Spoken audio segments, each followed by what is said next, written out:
Make sure to give my dad a 5-star review.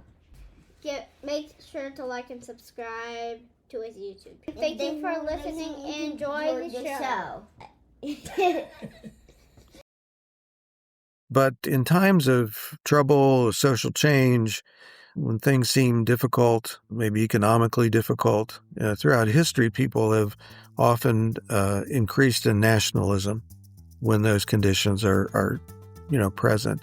They look to the government, they look to their leaders to help them make sense of it or get them through. And so you have this kind of combination of Christians, Christian identity and then nationalism.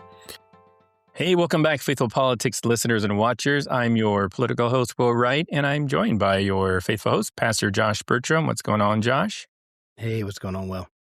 Hey, and this week or today or wherever it is or whatever moment you are listening to this podcast, we have with us a guest that I've been extremely excited to talk to and about.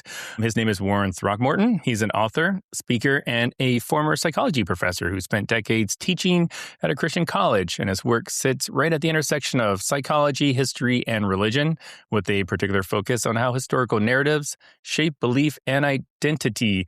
And he co-authored a book called Getting Jefferson Right, fact-checking claims about Thomas Jefferson. And he is out with a new book today, or he is out with a book called The Christian Past That Wasn't, Debunking the Christian Nationalist Myths That Hijack History. Here is the book. And we're just so thrilled to have him with us today. Welcome to the show, Warren. Yeah. Thanks. Good to be with you. Absolutely. Yeah. Your book is absolutely phenomenal.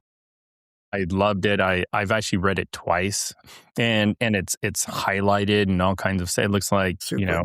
It looks like what I think a lot of Christians wish my Bible looked like. Mm. But I have to ask you about the title. So the title is called "The Christian Past That Wasn't: Debunking the Christian Nationalist Myths That Hijack History." Why did you choose that title, and why wasn't Barton's Lies like a second option?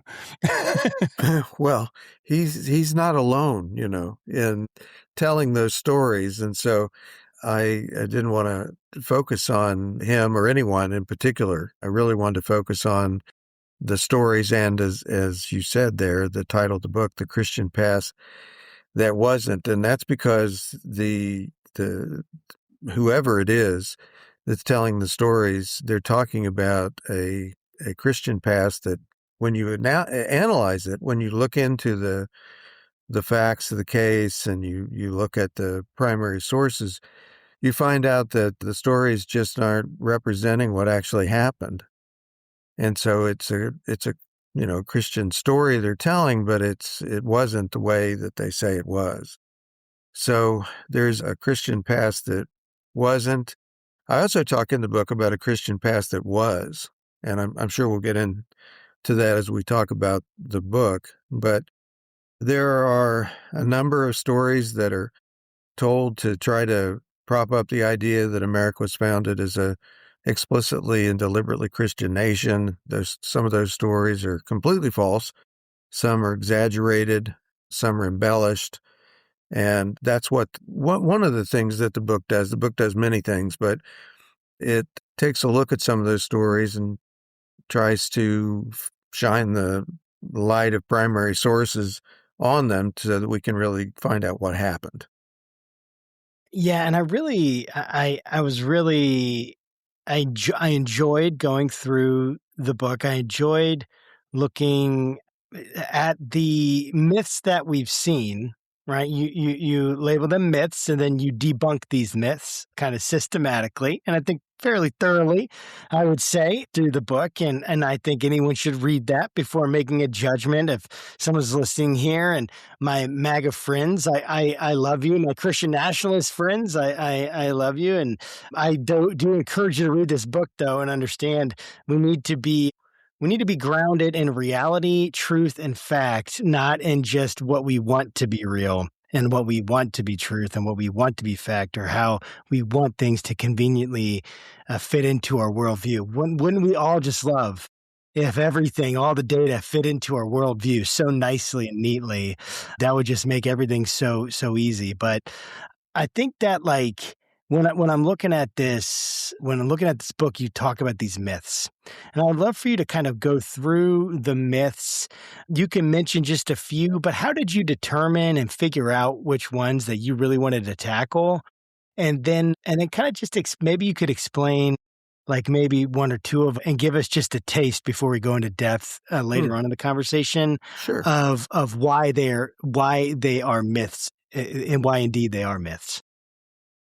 Well, it was somewhat subjective to pick the particular stories that I looked at, but the broad myths, the 7 that I picked out, these are the things that proponents of America as a Christian nation, these are the stories that they come back to. I'll take one example, and that's the story of Ben Franklin at the Constitutional Convention, 1787. They're meeting, and it's June 28th, and Ben Franklin rises before the convention delegates, and he calls them to prayer. And he really did this. I mean, he Ben Franklin, and it's surprising, I'm sure, to some of them at least, that he stands and says, hey, during the Revolution, we called on God to help us, and he did, and here we are. We've started this convention, and we haven't asked him once for any help. Is there a problem here? Maybe we should do that. Now, I'm paraphrasing him, of course, but that's, in essence, what he's pitching to his fellow delegates. And they were having some problems getting on the same page. Well, in the Christian Nationalist telling of that by people who want us to believe that America was founded on a Christian principle foundation, some of them tell the story that they immediately stopped to pray, that they, got on their knees and prayed for hours. Some of them tell it that way. Others say, well, they dismissed, and then they decided to have a time of prayer, a season of prayer, that they had a sermon, and they henceforth, prayed daily for the Constitutional Convention, and that as a result, the bickering and the differences evaporated, and the Constitution was eventually formed because of Ben Franklin's call to prayer. Well, in fact, he did make that motion, but the session for the day adjourned without any motion being passed, or there was no vote even on the motion. They just simply managed to keep talking until the session adjourned. And none of that happened. None of the praying happened. They didn't stop for hours and pray. They didn't set a time to pray. They didn't get a minister to come in to pray. They continued bickering. And in fact, some of the most bickering was still to come over the issue of slavery. Eventually, not all of the delegates signed the Constitution. I mean, there was a lot of disagreement over the document and over the principles that they had enshrined in that document. And so the whole idea that Ben Franklin's call to prayer had something to do with the outcome of the situation just doesn't stand up to scrutiny. And it certainly didn't lead to the delegates praying and, that sort of thing happening. And so when you look at these stories, you see that what they're doing is trying to set a kind of a picture of how the nation was founded. And so what I looked at, well, what are the stories that are told very frequently? And that's one of them. I mean, that story is told a lot by a lot of, various people, not just one or two of the people who make a living of telling these stories. It's told by a lot of people. And they're all repeating, the same thing to try to make the same point. And that's what I did. I just surveyed the lay of the land and looked at what are the common stories that are told in the service of getting people to believe that America was founded distinctly to have a Christian government. And that was one of them. And the rest of the stories that you'll have to buy the book to find out, that's where I got them.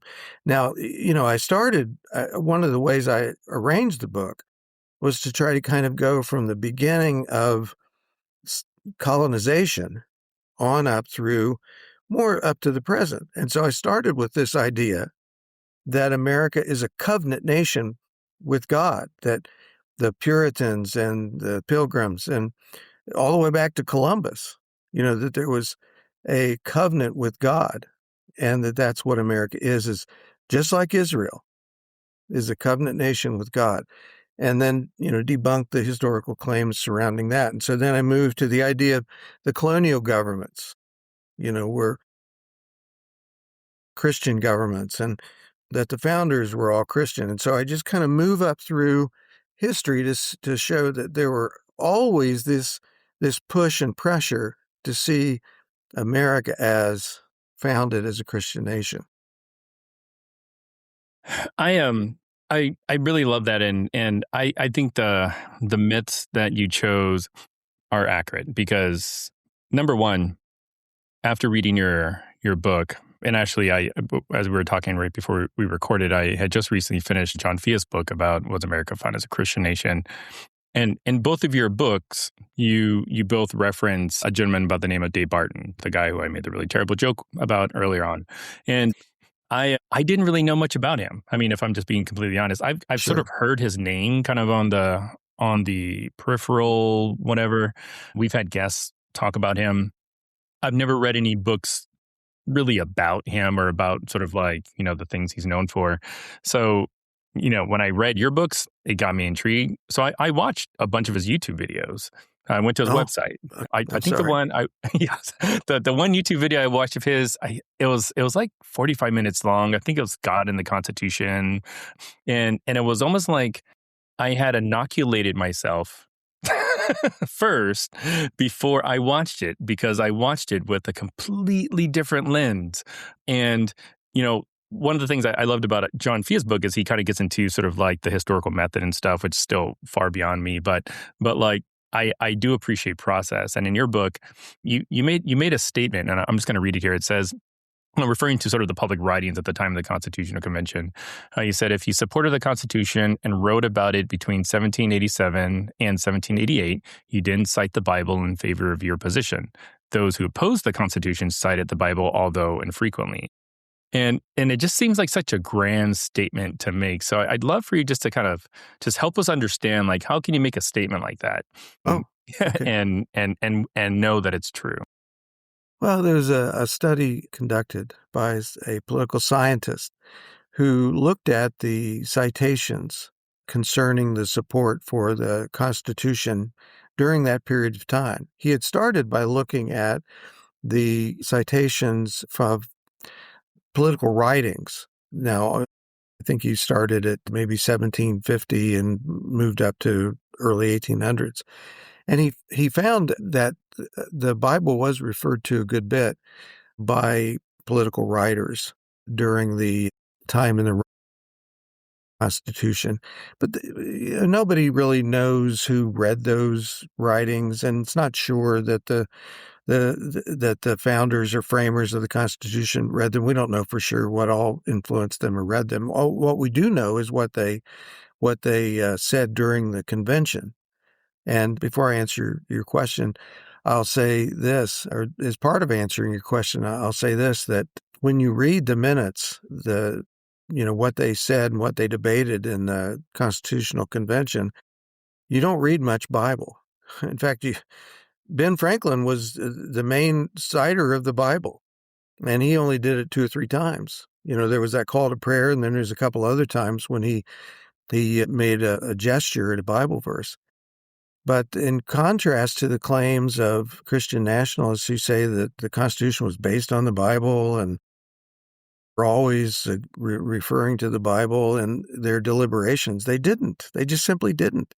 I've read through those minutes twice now, and it's 900 pages of them, and you can read them, and I invite people to do it. But the Bible's just not cited.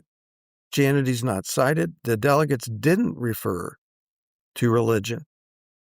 Now, back to that study, when you read the people at the time in that time frame that you mentioned, they didn't cite the Bible in favor of the Constitution. The Anti-Federalists did. They did a few times, but that wasn't their biggest authority either. And so when you look at that period of time when the Constitution is first of all, being developed, being debated, during the Constitutional Convention, when you look at the Constitution itself, just read the Constitution, God is absent. The only mention of religion is to say you can't use religion as a test for public service or for being elected to office. Now, you would think that if you wanted to base the Constitution on the Bible, or if you wanted to have a Christian government, you set out to have a Christian government, that you would at least mention God. That you, as the state constitutions did. I mean, I will grant that state constitutions at the time did mention God and did say nice things about him. But the federal Constitution did not. And so it's very clear to me, and it should be to anybody if you read it, that the founders did not want a religious government. They didn't want a Christian government. They very specifically said, there will be no religious test. You don't have to be a Christian to serve in the federal government. And that would prevent a Christian nation, it would seem to me. And so in the government we have allows people to have free religious expression.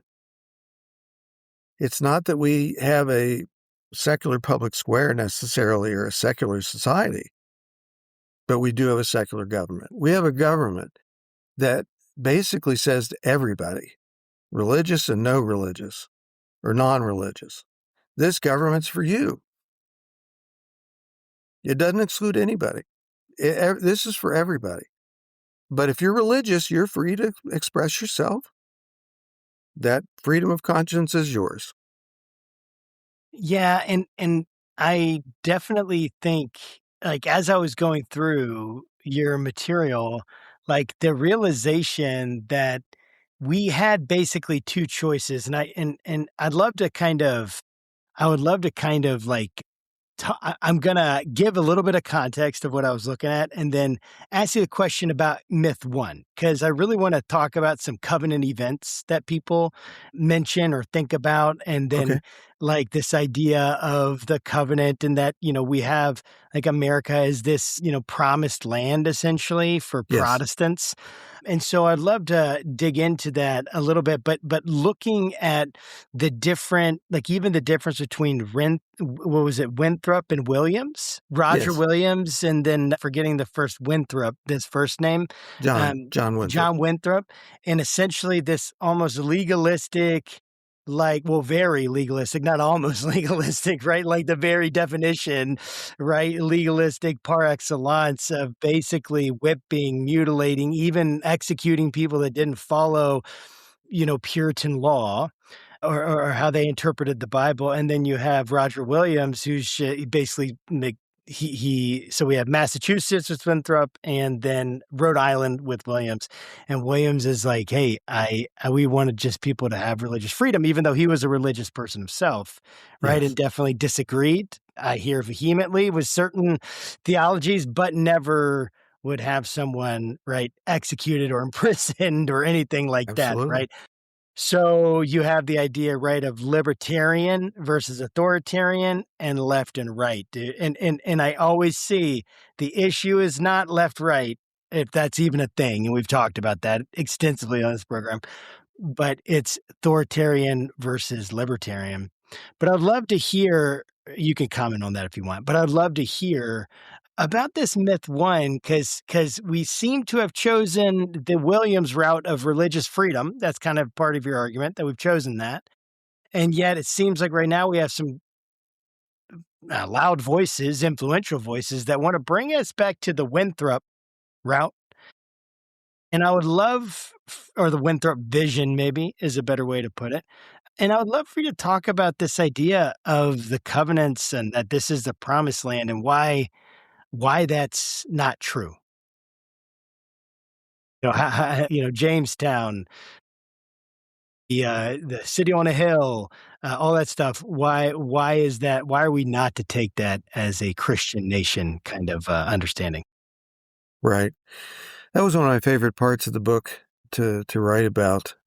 It as I was writing it became even clearer to me the difference between the Winthrop way and the Williams way. Is how it just kind of unfolded, to me as I was researching this. And in Massachusetts, you had the idea that the Puritans were coming to put together that city on a hill.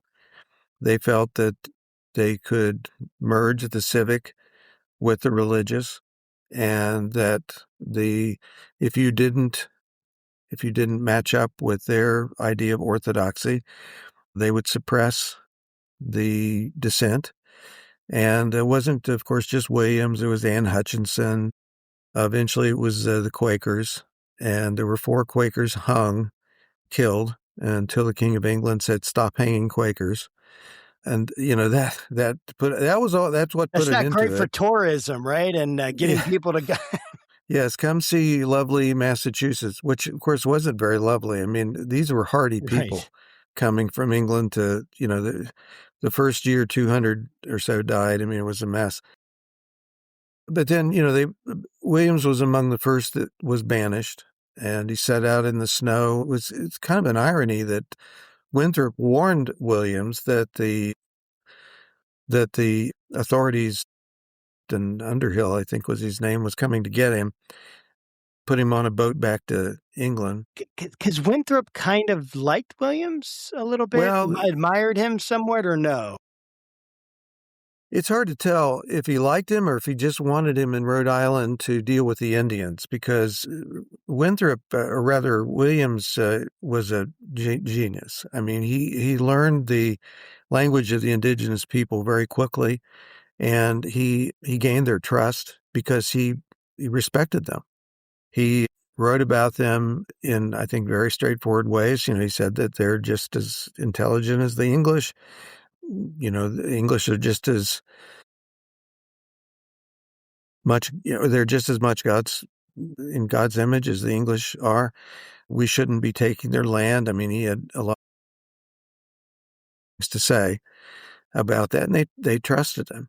And so they took him in when he was banished. He set off in the snow, and there of 1635-36. And by spring, he had eventually gotten to where current Providence is. Partly what I liked about writing about it was because one of my ancestors was one of his cohorts, John Throckmorton, and they eventually put together Providence. John was one of the original proprietors of the town of Providence. But what really expands the contrast is that eventually John Throckmorton converted to being a Quaker. And, if he's in Massachusetts, he may have his ear cut off or his tongue bored through or hung. But he's in Rhode Island, and Roger Williams really did not like Quakers. That's an understatement. He really didn't like them. And so when his good friend John converted to being a Quaker, they had a terrible, oh my word, if it was it'd be an online war now, it'd be one of those things on Twitter, it'd be a Twitter war, but they exchanged 3 letters that were acrimonious and angry with one another. But that's all it was. John was elected to be a deputy, where at that time it's called a deputy. He was a state representative. And so not only was he not in any danger, Quakers actually held many of the state offices. And so the founder of the colony could go off on you and you could still be elected to office. And that's a difference. That's amazing. Between the Williams way and the Winthrop way. And what you said at the top of your question, it makes a big difference. And there are people who are calling us back to church-state combination or merger of some sort. Boy, that's not a good thing. No. If you value your ears and your tongues and your votes, it's not a good thing. And so this idea of a covenant, with a covenant nation is a kind of a pride, it seems to me. It's kind of an arrogance to think that just because you think this is a promised land, that's where, the Puritans were. This is our promised land given to us by God. Well, it wasn't theirs to give. It wasn't God's to give in the sense that they just assumed it. There were already people here with a civilization already in place. And, to think that you can just assume that you've got, God's covenant is a pretty arrogant place to be, it seems to me. But that's kind of how they rolled back in the day. Yeah, and I love one of the ways that you talk about it. You're like, not only is it like illogical and like it's historically inaccurate, meaning the data doesn't bear this out, but the very fact that it's illogical. And I love how you bring in, like, we never made a covenant with God. There's no treaty that the United States has made with the Christian God that has to be signed into, law via Congress. Like nobody, right? So again, it's just bringing out like, what are we actually saying when we're saying we're in covenant with God? What does that mean? Because the covenant that Israel had was an actual covenant within the suzerain, vassal treaties of the Hittite, treaties in the second century, second millennium BC. We know it. We've seen it. We have other, artifacts, historical artifacts that can corroborate it in terms of its structure. It was a covenant of the time. There's nothing like this, right, in America, not even close.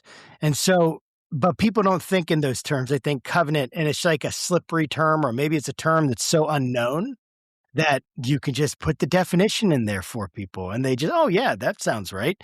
That sounds good. I don't know. I mean, what do you think about that? Is it like, why was that so convincing to people? Why do you think it is? You mean during the colonial period? Even now, though, like, why are people being convinced? Well, I guess both, but it's like, it's great because that's really what we care about, right? I mean, obviously we care about the colonial period, but why? Because we learn about it and what it means for us today. They're all dead, and not to be disrespectful, right? But it's all gone, right? So we have to deal with what's happening right now, and people are looking at covenant, and anyway. I mean, I just, you don't need to go too much on it, but because I know Will has a question, but it's just like, why is this so appealing to people? No, go deep. I'm interested to hear what kind of in its modern context. I'd love to hear what you have to say about it. Well, I think that it is part of the idea of America as a Christian nation, that covenant reinforces that idea that we have kind of a right to be a Christian nation since there's a covenant with God. It's circular. I mean, it builds on itself, but it's a house of cards, because once you undermine the idea that there could even be a covenant. I mean, just when you think about it for 5 minutes, you think, well, how could that work? Who was elected representative of the United States to go meet with God? When did that happen? Was there a ceremony? Did I miss it? That's what happened at Sinai. Well, see, that's the thing. If you know anything about how that worked in the Old Testament, I mean, if you operate within that framework, just to stay in that framework, there were procedures and things that happened that you can point to. But in terms of the American situation, America's not even in the Bible. There's nothing revelatory that you can point to. And so then if you think, well, some of these ceremonies that I'm sure well-intentioned Christians have, who appointed them? Who put them in charge? Certainly not the Constitution, because there is a constitutional process of forming a treaty. And treaties are binding, certainly, that's true. But you have to have that ratified by Congress and signed by the president. And I don't know of any such documents where God signed and we signed or they signed and we're bound by it. It's and even if it did, it would be unconstitutional because the First Amendment says there's not supposed to be any religion that, Congress enters into for all of us. And so then, of course, you would have a case by everybody else who wasn't a part of the covenant. So I just think practically speaking, if you think about it very long, it's just impossibility.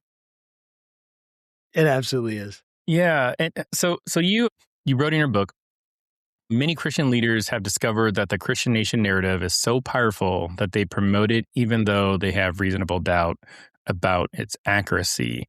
And I think you alluded a little bit kind of to sort of, like if you were to add color to what I just drew, then I think that sort of answers it. But I'd love for you just to go a little bit deeper and maybe, help explain how this narrative is powerful and kind of the work that it does. Because one thing that I've been just sort of toiling over is, okay, if somebody says America is founded as a Christian nation, somebody that knows better would say, no, it's not. And then that person would say something, and then the other person would retort because they just read your book, right? So they can like rebut all this stuff. But then at the end of the day, like there is a reason why it's important to people. I mean, it's almost like people have an identity in sort of like this narrative. And one of the things that I've been thinking about is like if that narrative wasn't true, like just like objectively everybody agreed that just is not a true narrative, then like things like the anti-Christian bias task force or the need or want to put 10 Commandments in classrooms, like would just seem really weird, wouldn't it? Like, so I'd love for you just to kind of just go a little bit deeper about like what's the work that this narrative is doing that's sort of like helping, keep Christian nationalism alive. In the book, I have a chapter, it's the first chapter, where I talk about the appeal of Christian nationalism. I talk about identity and fear and power are factors that are psychologically salient to people, that they are powerful inducements to nationalism in general, but Christian nationalism specifically. People want to belong to something. They want to, there's safety in numbers and there's safety in a group. And for Christians, they already have that. I mean, they have, a collection of people that they belong to. But in times of trouble, social change, when things seem difficult, maybe economically difficult, throughout history, people have often increased in nationalism when those conditions are present. They look to the government, they look to their leaders to help them make sense of it or get them through. And so you have this kind of combination of Christians, Christian identity and then nationalism. And, there's some research I refer to in the book where when Christians are given a message by a researcher that, maybe Christianity is not going to be the dominant religion in the future, that really increases their nationalism. It increases their sense that, of fear and worry. So I think that when people are threatened, when they feel fear, and I also talk about fear of death and so forth. So there's a number of things that can trigger this. But when we're feeling pressured, threatened, fearful, they move to what has seemed certain to them, what they think they can count on, and what will perhaps help allay their fears. And I end up that discussion, as you know, by talking about power. And boy, have we seen Christian leaders change the script in the last, I don't know, I mean, it seems like it's forever now, but at least the last decade and a half or so, where, where's the kingdom? Is it of this world or is it of some other world? Well, Jesus said the kingdom is not of this world, but Christian nationalists are pretty sure it is of this world. And that seems to resonate with many Christians. they're pretty glad they're going to heaven, but they'd sure like a little bit of it here on earth too. And I think that that's what the idea of a Christian nation, being a part of a tribe, being a part of being a good American, a good Christian, it all gets mixed up together. And being in power sure seems like it's better than not being in power. And they've been fed a pretty steady diet of input from Christian leaders that Christians are persecuted, that the faith is under attack. I mean, I think non-Christians will look at Christians and think, boy, I wish I could be persecuted that way. If that's persecution, give it to me. It's just comes from it really is the kind of privilege of the majority. I mean, I'm a Christian and I'm pretty old, right? And I sure don't feel persecuted. I mean, if you step back and try to walk in somebody else's shoes, non-Christians or non-religious people, I mean, I think the country is pretty well organized around Christianity, it seems to me. But they've been fed a steady diet of ideas that no, we're the oppressed minority and, we need power in order to make sure that we're not shipped off to the gulag. Yeah. Is it kind of like, I don't know, a self-licking ice cream cone or a self-reinforcing kind of like thing where you hear your pastor say, yep, this is a Christian nation. You turn on the TV, the media saying, yep, this is a Christian nation. You go and, read curriculum, from Oklahoma or Texas, maybe not so much Oklahoma anymore, but it's like your literature says Christian nation. And then you're like, here's Warren Throckmorton telling me, like, what do you mean we're not a Christian nation? I literally just had my entire circle tell me, like we're a Christian nation. Like, who are you? Yeah. Like, and so I'm like, how do you even how do you even start those kinds of conversations? That you're right. That's difficult. I think it still comes back to providing primary source evidence for these stories. And that is why I started with the Franklin story. That is so frequently mistold, but I can go right to the minutes of the Constitutional Convention and say, no, here's what happened.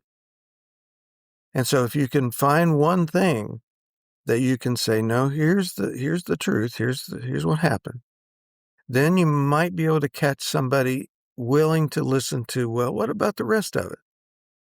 What about these other claims? And I also don't want to go too far. I mean, I don't want to say that there's no religious influence. In fact, I say in the book, yes, many of the founders were quite religious.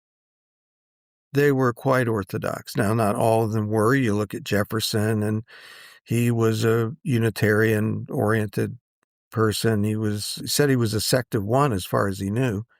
He really was kind of a, idiosyncratic believer. He wasn't Orthodox. Adams wasn't Orthodox.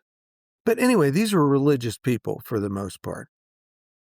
And then I say, but isn't it remarkable that these religious guys came together in 1787 and gave us a constitution without God in it? So what do you make of that? And I also say in the book that the public schools were quite Protestant in the beginning. But why were they that way? They were that way because they were trying to Protestantize the Catholic immigrants and all these other kids that didn't have religious training. And look where that led us. That led us to riots in big cities, and people died because of religious strife. I mean, is that what we want? So, you just need to see the whole story. And that's at least my hat in the ring. I mean, that's what I'm trying to say. And hopefully, that'll make some impact. Yeah. So just on that point about the founders being religious, from what I understand, I mean, it was like basically all the colonies were fairly religious, and their state constitutions had things like a religious test and all the other sort of like things that the current constitution doesn't have. And the anti-federalists, from what I understand, were sort of big like opponents of the constitution because of that. But if I recall earlier, you mentioned about the writings of the time didn't include a lot of biblical, mentions for or against like the Constitution or what have you. But would discussions about the fact, the Constitution the Constitution having an establishment clause or non-establishment clause, when a lot of the other state constitutions did? Like, I'm just curious, like, well, what are your thoughts about that? Or is just the earlier writings that you talked about, sort of evident that nobody was really affected by that?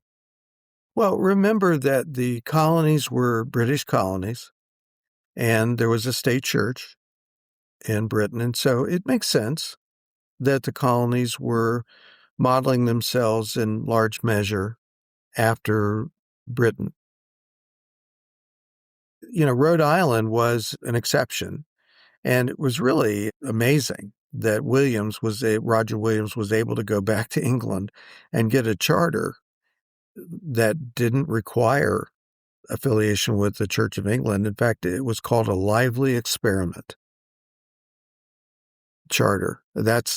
He pitched it actually as a kind of an experiment. Can people get together and not have a state church and still be a virtuous people? That may not exactly how it went, but it was considered a lively experiment. There was more tolerance in, say, New York and New Jersey, some of the other colonies, but nonetheless, most of them had a state church. But when the Revolution came along, the Continental Congress asked the states to revise their constitutions. Now, not all of them immediately disestablished their state churches, but you might recall Virginia did. I think it was 1786. And gradually, colonies or states by that time began to disestablish their state churches, and that was a trend. So, those who point to the colonies have in their constitutions, they don't point out the context of those being British colonies, and then you need to see what happened after, because the trend was toward disestablishment, and so really it's all moving in a similar direction, and that is disestablishment, and the federal government just went a little faster than all the states did. What I love about this, Warren, is that this shows you how to reason historically, right, based on the data that we have, because we can't go back and talk to the founders or talk to the people who wrote these state constitutions. But the idea that they came from a place that was essentially state church, right, which was the norm. Right, that was the norm of the time. Church and state and religion was the norm throughout most of history, as I understand it. That's right. Then we get to the American experiment, which one of the major parts of the experiment is that it's not a Christian nation. That's the major part of the experiment. That is not a nation with a state church that's going to have an establishment or that's going to prevent people from the free exercise of religion or establish one. And so I think that's so important to look and say, hey, they did this. They were kind of ahead of their time. Yes, the states did that, and there was this separation between, right? But what we see is we actually see over the course of the next, 60 years or so, that essentially all the states disestablish their state church, right?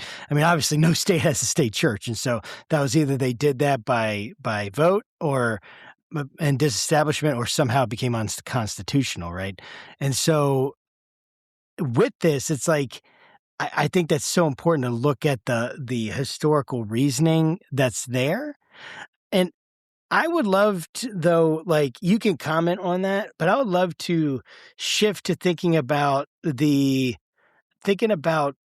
idea that our virtue, that American virtue, is actually outshines the sins of America, the vices of America.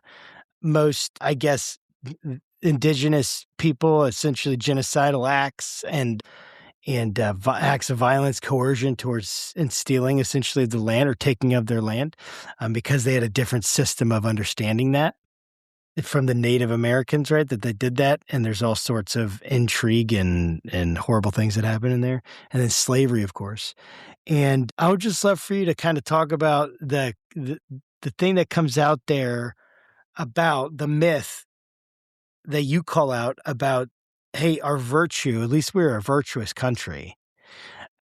And at least we had the ideal as opposed to any other place at the time. And that outweighs the sins of slavery and the treatment of indigenous people, among other things. What is your argument about that? You address that in depth. I'd love for you to talk about that. And then what do we do with it? What do we do with that? What do we do with the virtue? Like, how do we actually look at the virtue of the Constitution? Like, can we find virtue in there? Or is it everything is clouded by those original sins, so to speak?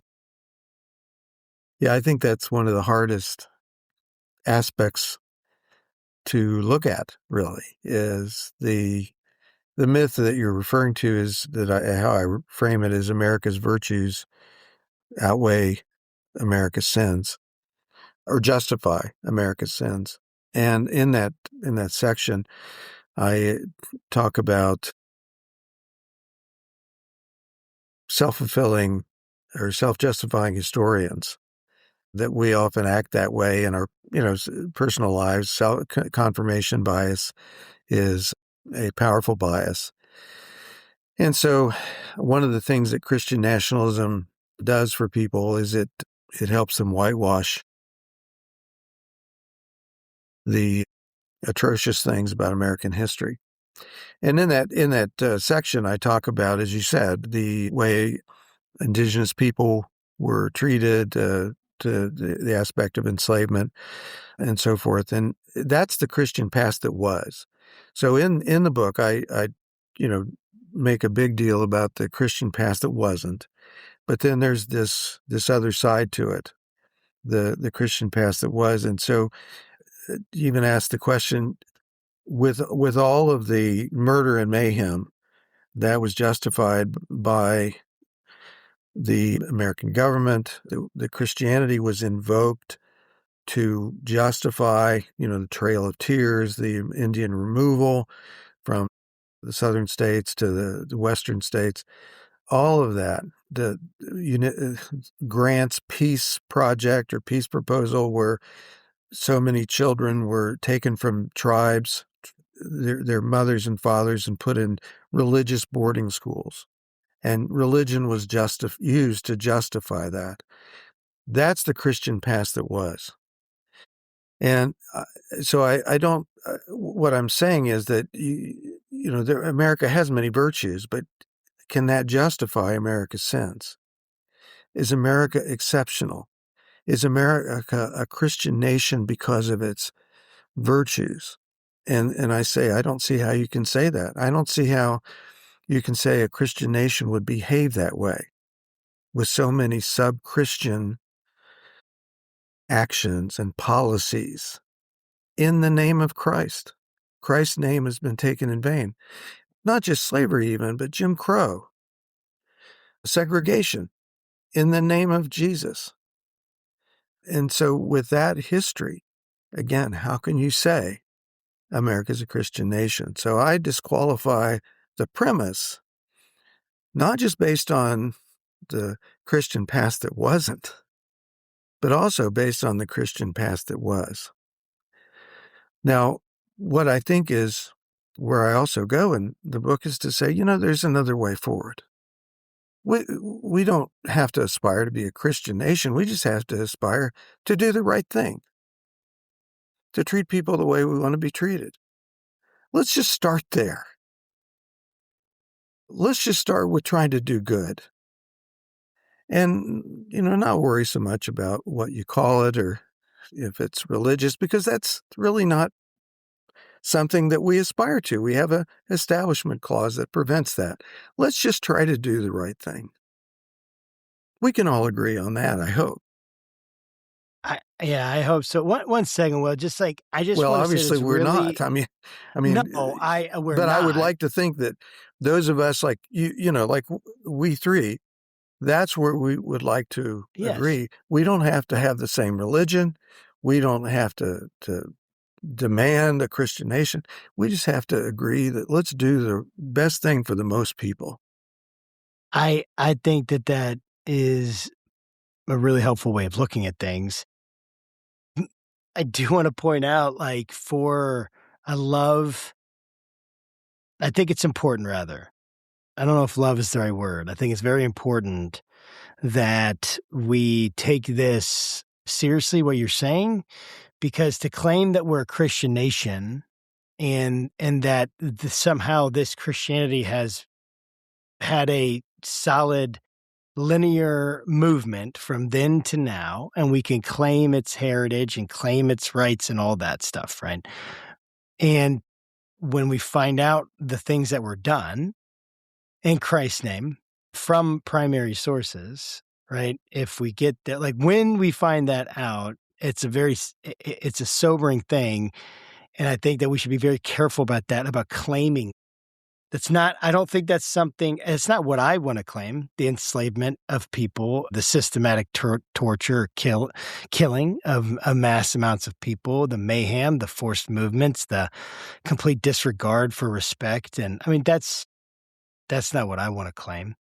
So I think that I would just be very careful about that. And I know a lot of people that are conservative, and my friends, they wouldn't want to claim that either, but they might not be quite as aware sometimes of the gravity of what happened, because it's been essentially disregarded or minimized by whatever sources they've been exposed to or heard.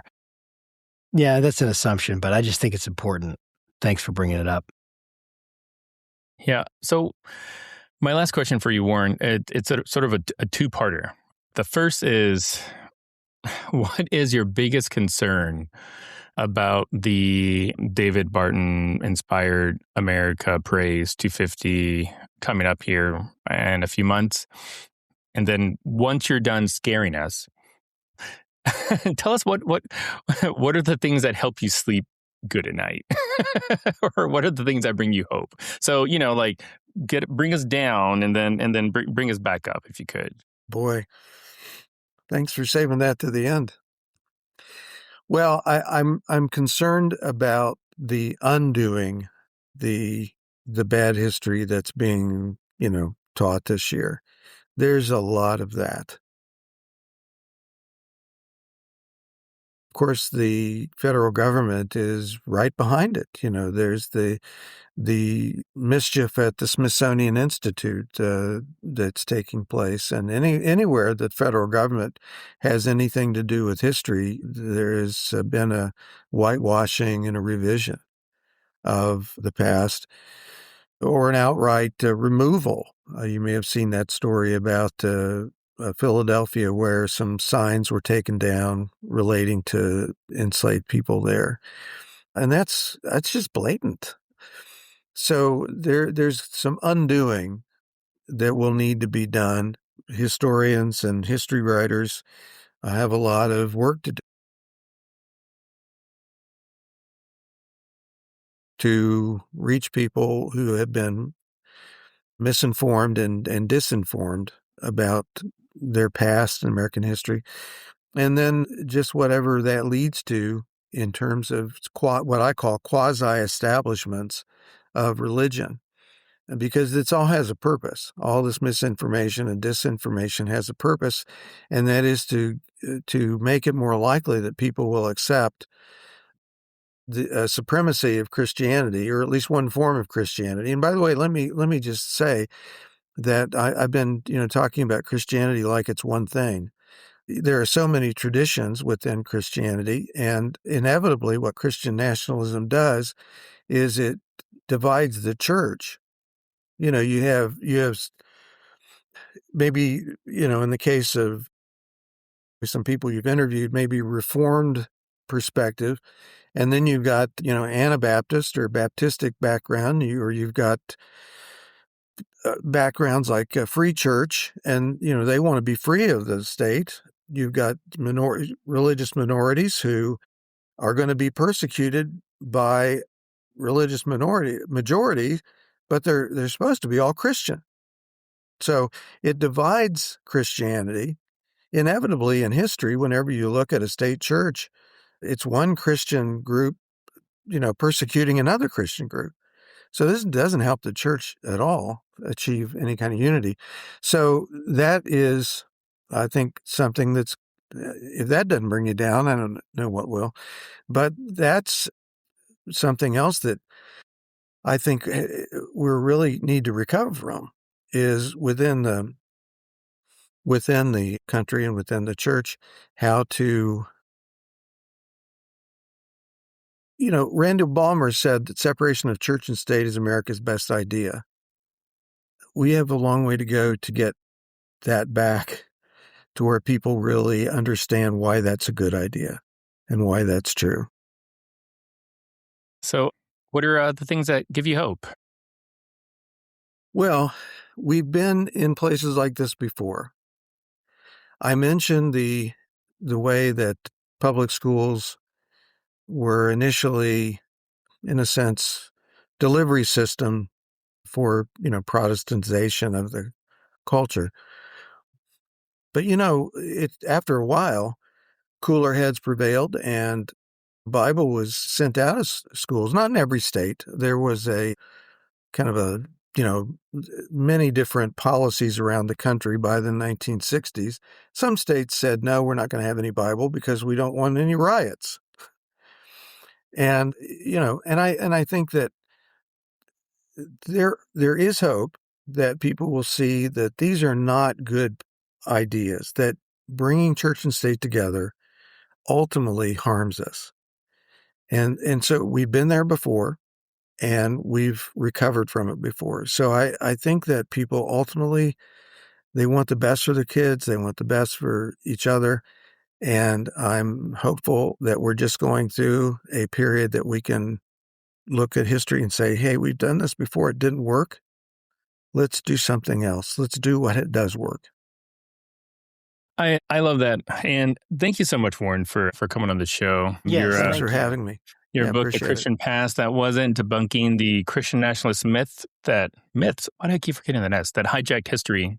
It will go on sale when? When is it on sale? May 19th. May 19th. You can pre-order it now. Very cool. Yeah, that is awesome. So pre-order, we'll make sure we put all the links in the show notes. And yeah, this has just been a fantastic interview. Just hope to have you back sometime. But to our audience, hey, thanks for stopping by again. And as always, keep your conversations not right or left, but up. And we'll see you next time. Take care. Bye. Thanks.